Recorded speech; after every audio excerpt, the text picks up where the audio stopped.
Good morning, it's David Weegenaar here from Christchurch, New Zealand, and it's the Wednesday the 19th of July 2017. Doesn't time fly?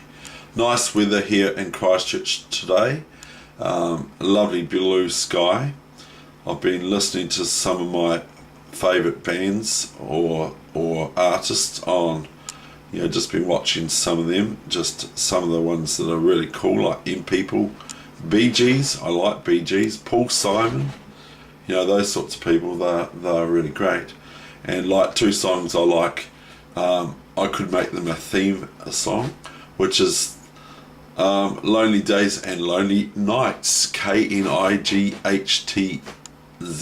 or Lonely Nights, and then there's the other One Night in Heaven, and from M People. So that's one night, one KNIGHT. So I'm not copying anything.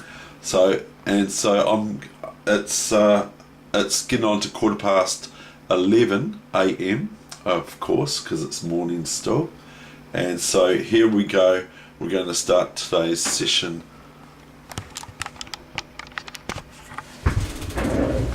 I'll just check the camera. It's not quite right yet.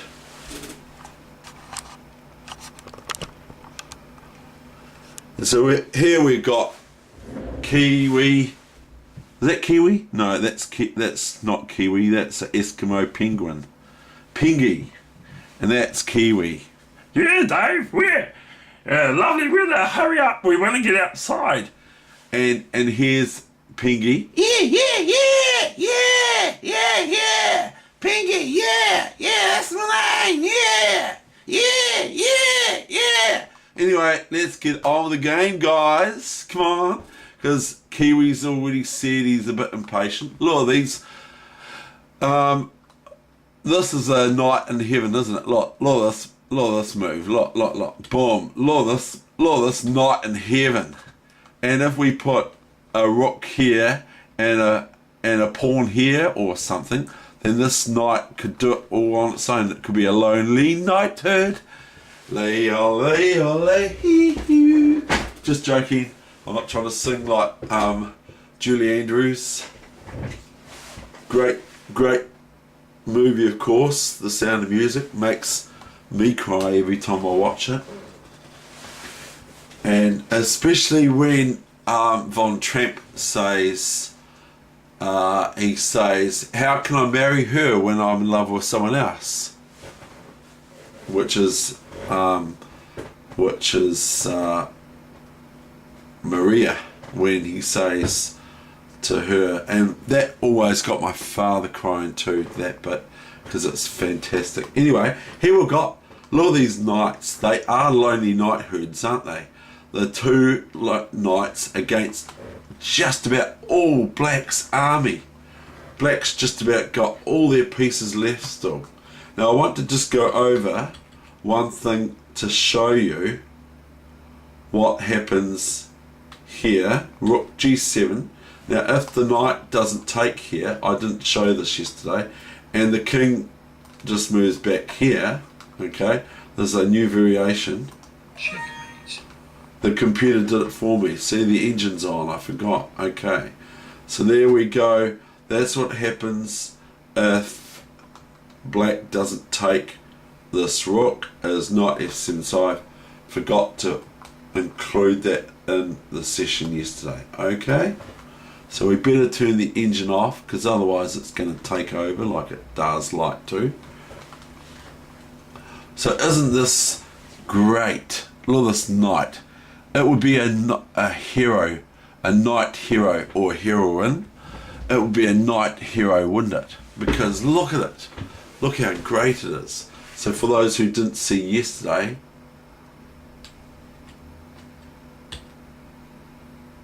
we've got this can only go king h8, knight f7, checkmate. That was the end of the position, the final position. Okay, now we're going to bring you a game of mine that I played about 5-6 days ago on YouTube, on chess.com, I mean. And so that's the game for today. Oh no, we don't want any of that. We're trying to get this game over and done with. Yeah, Dave. And the cold's still lingering around still, you know, or cold or flu. So I'm not actually, I've already explained to the club president that I'm not going to attend tonight. So number 9 of my list, my juniors know that now, or they will learn it off by heart, because it's number 9 on my 12, now 13 list of principles. Because number 13 is play against your opponent what you don't like being played against you. So number 9 is what? What's number 9? Develop.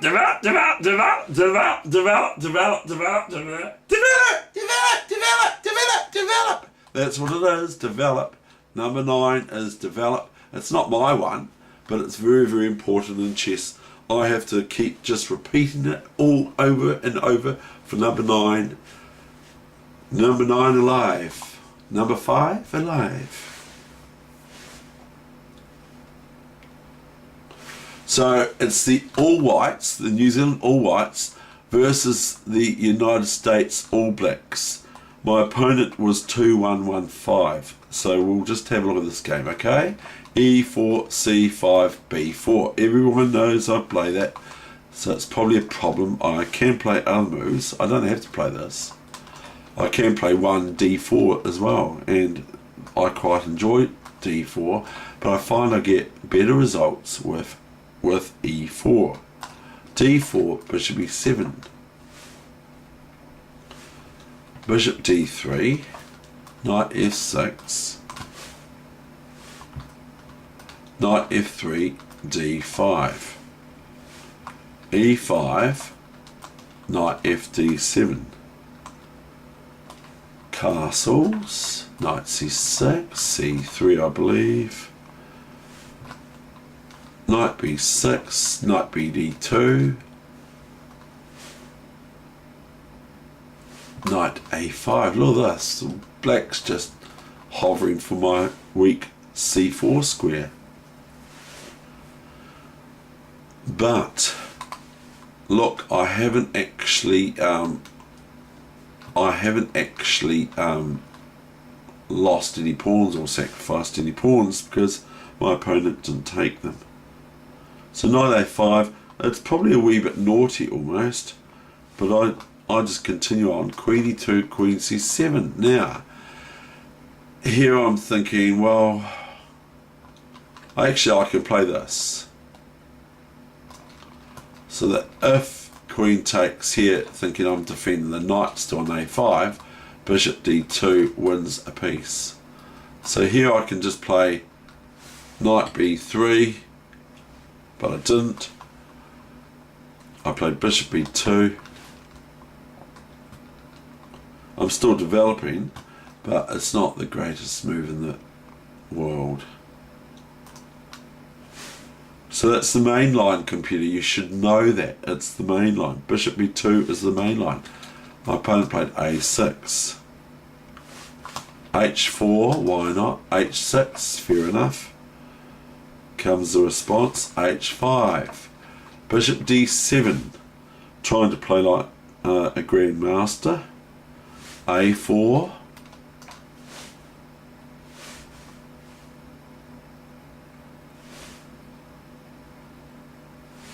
I'm not sure what I'm doing over on this side of the board. Rook c8, bishop a3, you see.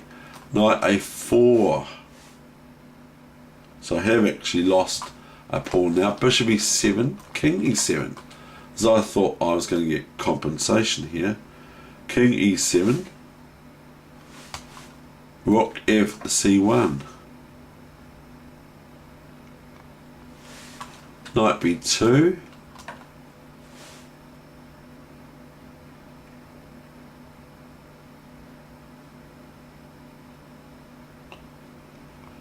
So black's been a right pain. Knight b2.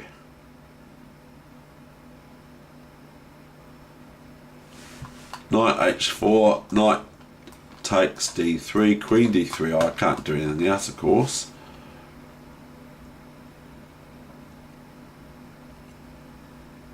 The thing is black seems to look quite well at their king. They look after their king throughout the whole game.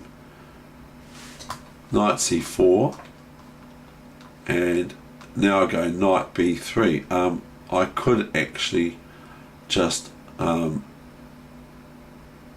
this knight over to here and to here, or so forth, or here, but I just go knight b3. I don't actually know why, because there's no action for me over here and over here on this side. I should just ignore that side of the board, maybe just even take, but then black can take with the pawn here, and then they've got a diagonal for their bishop along here, the a8 to h1 or h1 to a8 diagonal for their bishop.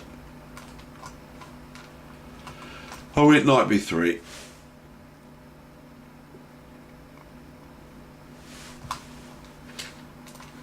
Now my opponent switches fronts to go start to think, oh, okay, well, I've got a nice knight established, fair enough, nice knight established on c4 in white's camp. I don't know, that's probably what I'd be thinking, and now I might as well start opening up his king, her king, my king, on the G file and all this. So what I said before is that my opponent actually seemed to play quite sort of well in regards to defending their king. So I try to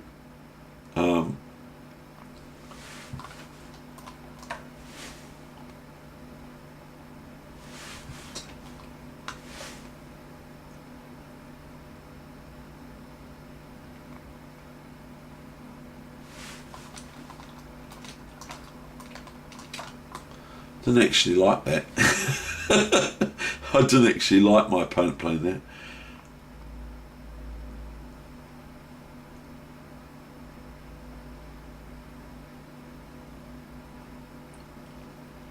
So what I said before is that I've really sort of gone off on a tangent here with putting my knight here. I should be just looking to surround black's king with knights and pawns going up here and everything like that, and just breaking through that way, and then I can move my rook here if I like and here and play e6 eventually. So that's probably a better plan than what I played, because black's king is looking quite sort of weak in this position. It looks like I can just about get rid of all its protection by, you know, being a bit more proactive instead of necessarily defending the c pawn, which I want to, playing rook here and rook here instead of knight here to here and here. I should have been playing it here and rook, or to here and f5, etc. And then this rook can come to e2, and if the pawn takes on f5 by the All Blacks, then I just go e6 and I'll almost ignore f5. So I think that I should have been a bit more proactive here than what I did. I sort of played on the wrong side of the board, sort of thing, and I was probably over worried about the c pawn or something like that. I'm not entirely sure, but I don't have to have this knight on c5. It's not the greatest place. It's probably, I'm not going to moan on about it anymore, but it's probably better on the king's side, sort of somewhere having an influence on here especially. So from here to here to here,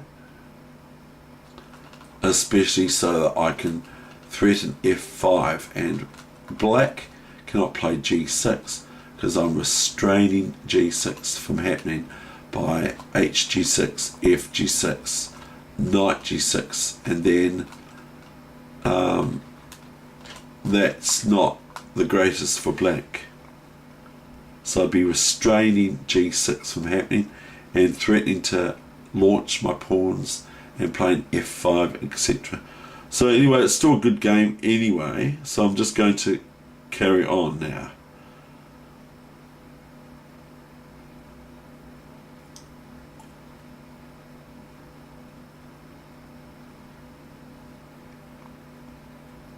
But I also watched the Eagles before, and so yeah, just Eagles hell freezes over, so that's really, really good too. Where am I up to here?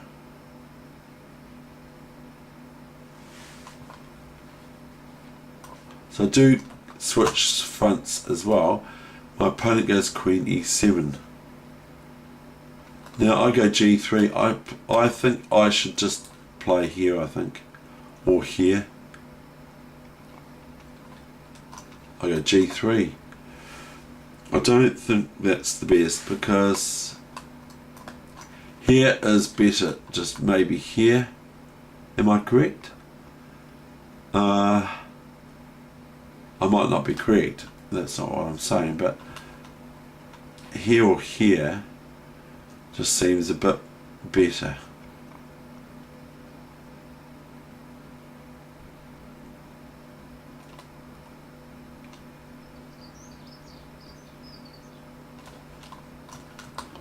G3.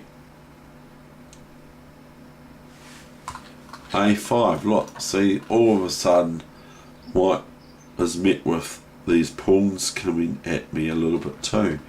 So I probably wasted time with, see, I have to move out the way of this not pawn move to b6 now with my knight. I don't want to leave it there, and so all of a sudden black's starting to give me trouble. So I just take this because I'm threatening pawn takes here, winning for white. So if e6 happens, and so I go knight g6. So it's not bad, but it's not great either. Knight g6, queen g5, knight h8. Rook h8. Knight b3.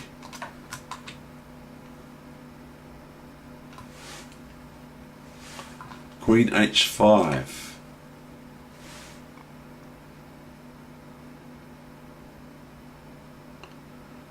Now this, oh, that's okay. No, I thought I went knight here and then I got bishop here, and it's a big problem for me. So knight c1. That's sort of fair enough. Queen g4, knight e2. Something happened here, obviously. Pardon me. Bishop d7. A bit odd. Knight f4. I can go here too. This is probably more active. Rook here. But I went knight f4. Not entirely sure why. Probably rook f4 is better here. Then will come queen g5 most likely, or queen h5. But queen g5, and then I can just go rook here.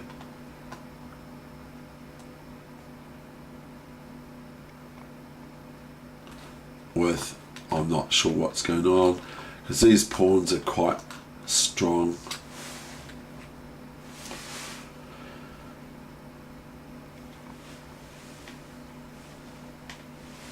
What do you think, Kiwi? Ah!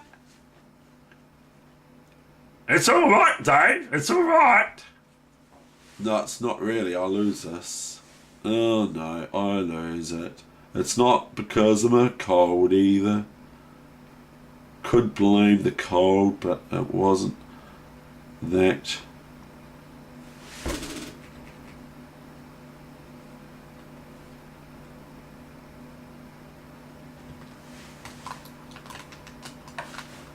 You mainline, you should know that, computer. I'm threatening just this, but the thing is that white's got to meet these strong pawns which are supported by the passed pawn. This is connected passed, as I've said 1,000 million times.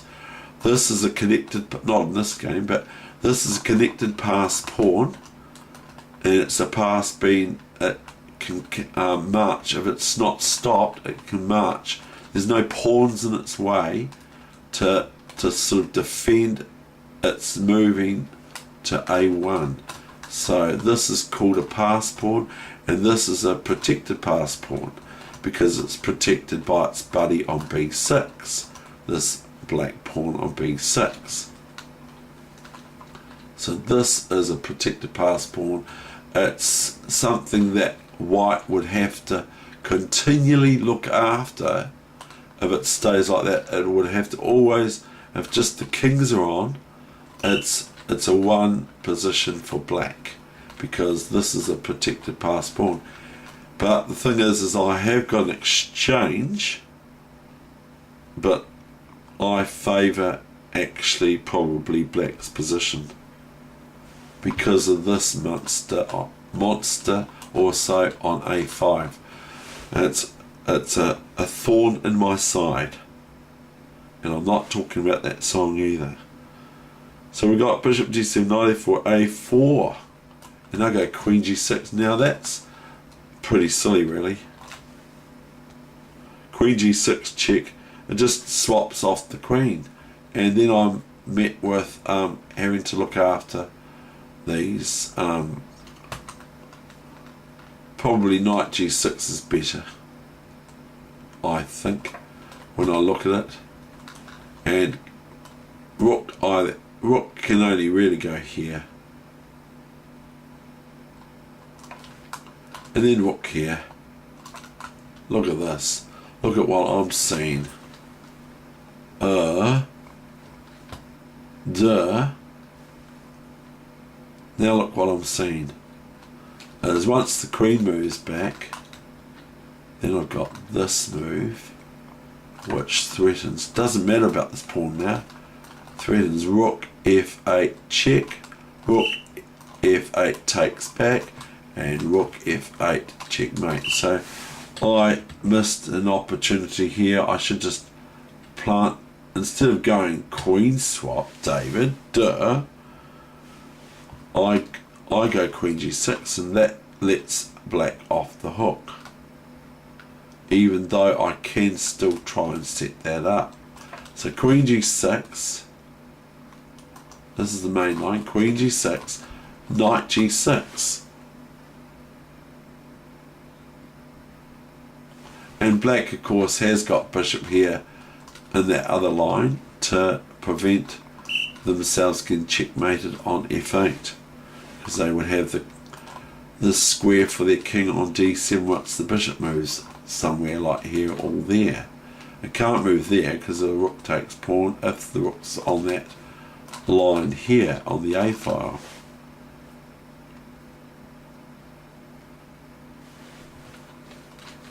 I believe that it went horribly wrong here now. No, I went rook fb1. It's very, very, just like, it's no good. Just go here. I don't know what's happening. These pawns, this pawn's not going to march anywhere soon in a hurry, except for bishop a4 and bishop here, or bishop here and pawn up, and then the bishop's going to be watching this, but so is the rook. So I'll be looking at this with a rook. I'd probably eventually go rook f2 and take this pawn on a2 if it advances to a2.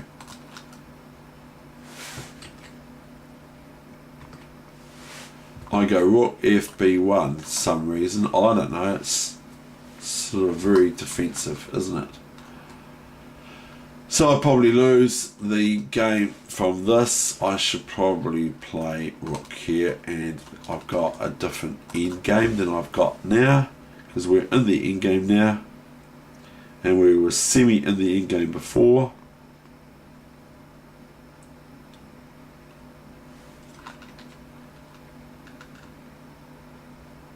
So this offers black, they play b5 first, and I go king f2. It's like I'm trying to lose. King f7, and now I have to move this back, and once that happens, then my opponent can move the g pawn. It's like I try to lose. Well, I lost the thread, didn't I? Knight f4, and this just asks for g5, even though I can sit my knight on f6 by this. I can move back, and look what happens soon. This is, my opponent plays well.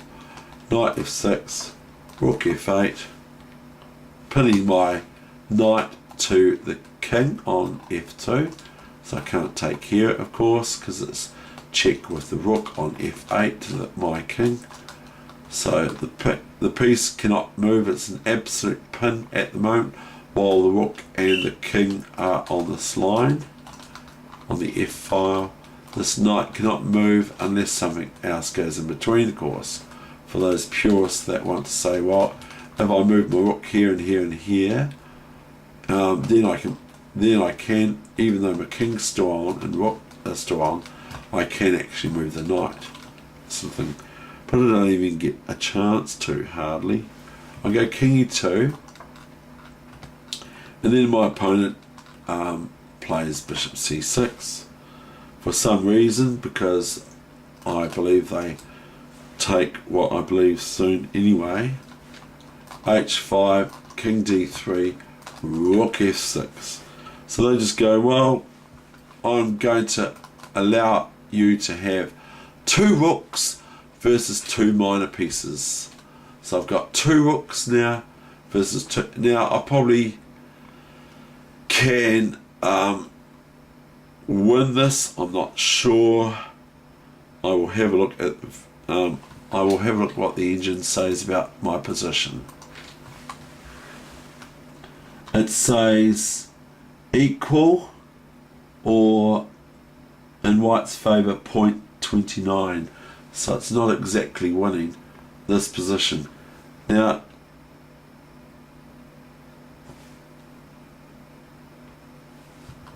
we will look at it now.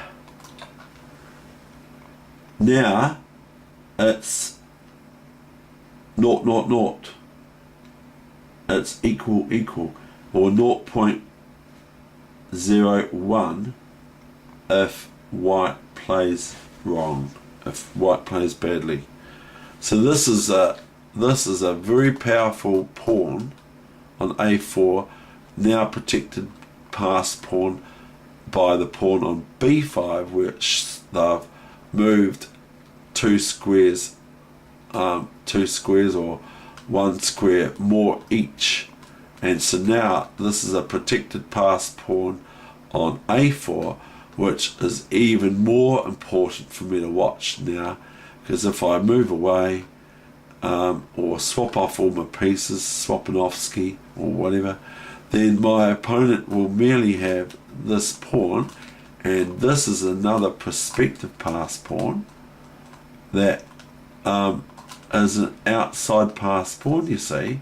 So if we were just having kings each only left, then my king cannot stop that pawn and that pawn from both rushing to the final square. Here I go rook f1, king e, and this says 0.0304 in my favour. Black played king e7, which gives me 05 or 00. It's, or 00, I mean, not 00, it's 00, isn't it?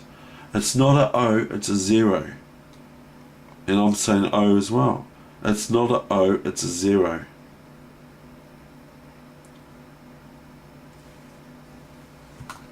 Rook h1, I'm lost, I think. Rook h1, bishop e8, it still says it's equal.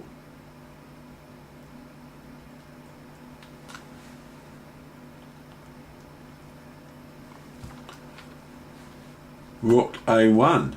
Well, that's swinging in black's favour 0.14 or 22 in black's favour because of knight d6, and then probably sticking this here, planting this knight on e4. It's a beautiful square. It's even better there because it's then attacking this, is what the computer's suggesting. So my play here is not very good. Rook a1, king d6, and that's gone back to 0-6 or 0-0, and if I play rook f1 here, and if I play rook f1 it's 0-0.